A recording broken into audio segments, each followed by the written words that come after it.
So, Fred Pearce, journalist and author, thank you very much for joining us on River Talk. So, Fred, you've been here the whole conference. What's inspired you? What have you heard that inspires you so far? I think actually it's a number of people here and the number of people with stories to tell. So we have over 300 people here.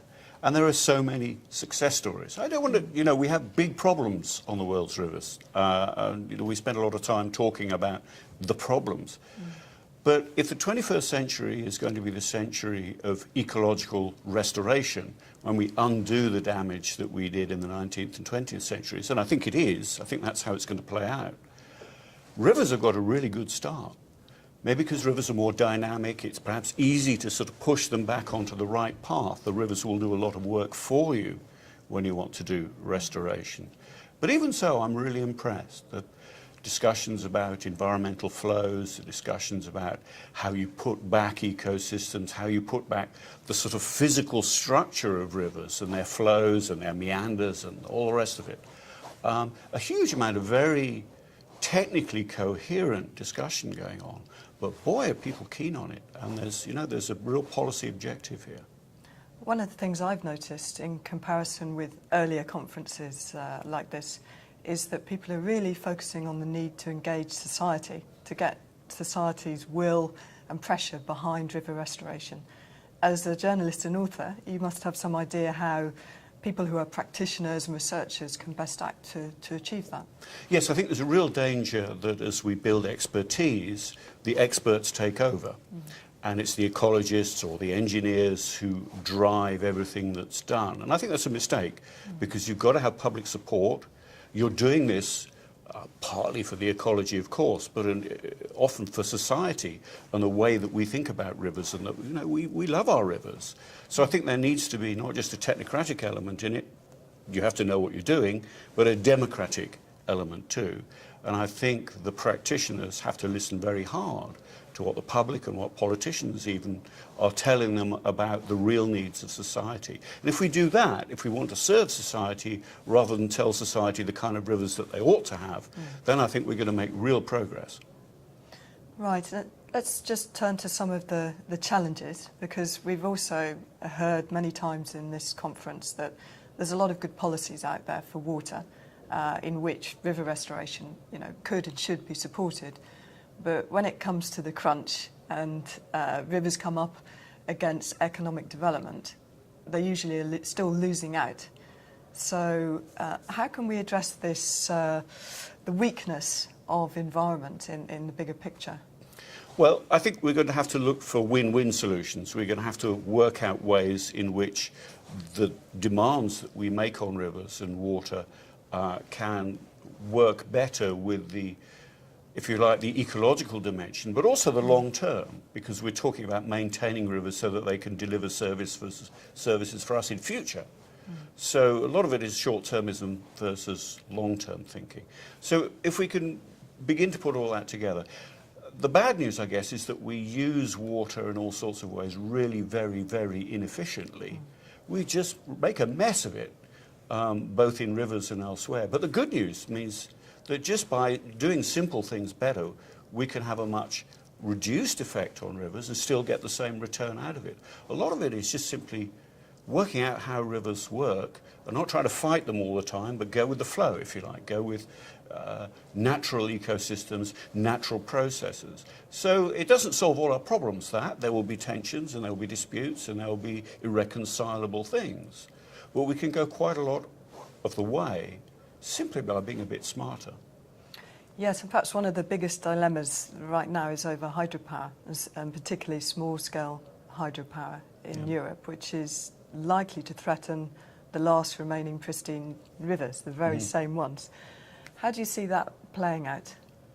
Well, this is a bit of a problem because we have conflicting environmental aims, don't we? We have that environmental aim to generate more electricity from renewable resources, and that, rivers are obviously a major source for doing that, but also an environmental aim to maintain wild rivers and to maintain the dynamics of rivers.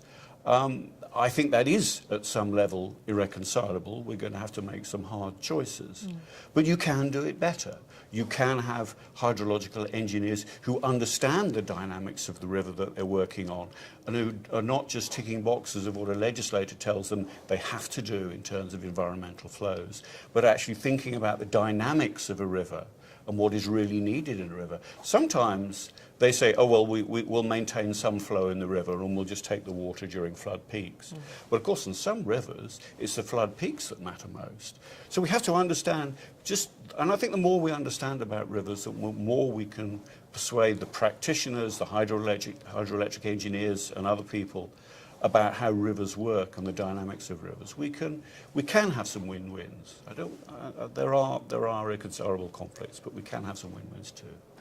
Last week we were both in Stockholm at the World Water Week, and of course that's mostly the private sector there. So what were your thoughts leaving there and coming here on the role that the private sector could play in turning this around? Well, I was interested in the different kinds of private sector people that turn up. When I first went to a Stockholm meeting, all the exhibitors were selling you pumps. They were engineers selling us. And now a lot of the exhibitors are people like food companies, Unilever or SAB Miller brewing beer, trying to explain how they're getting, how they're thinking about managing rivers, because they don't want to be blamed for people running out of water because they're taking all the water to brew their beer. That's kind of bad PR. But it's more than PR. They are thinking about the use of a resource so that they'll have the resources that they need to produce their products in 20 or 30 years' time. And that means living in harmony.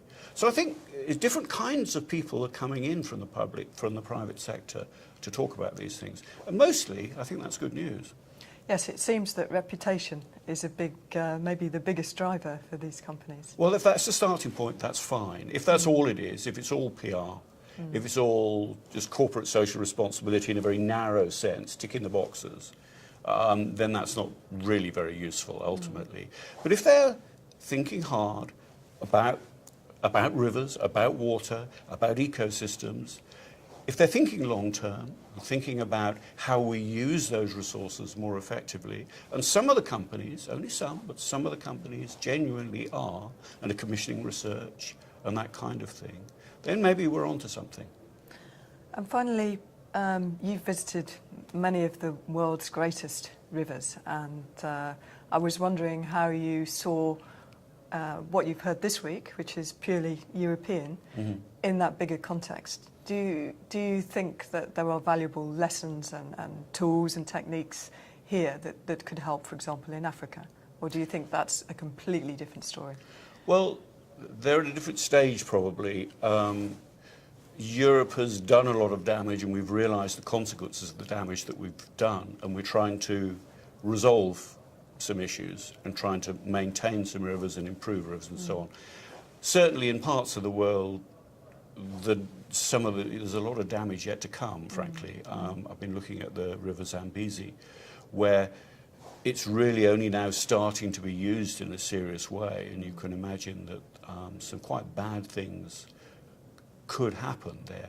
But on the other hand, they can learn from European lessons. They can leapfrog a bit, not do all the bad things that were done in Europe. Maybe no river in Africa will ever be as bad as the Rhine was half a century ago, or the Thames was. We can learn lessons. Whether they'll be learned, we'll see, but one would hope so. Fred, thanks very much for joining us on River Talk. Pleasure.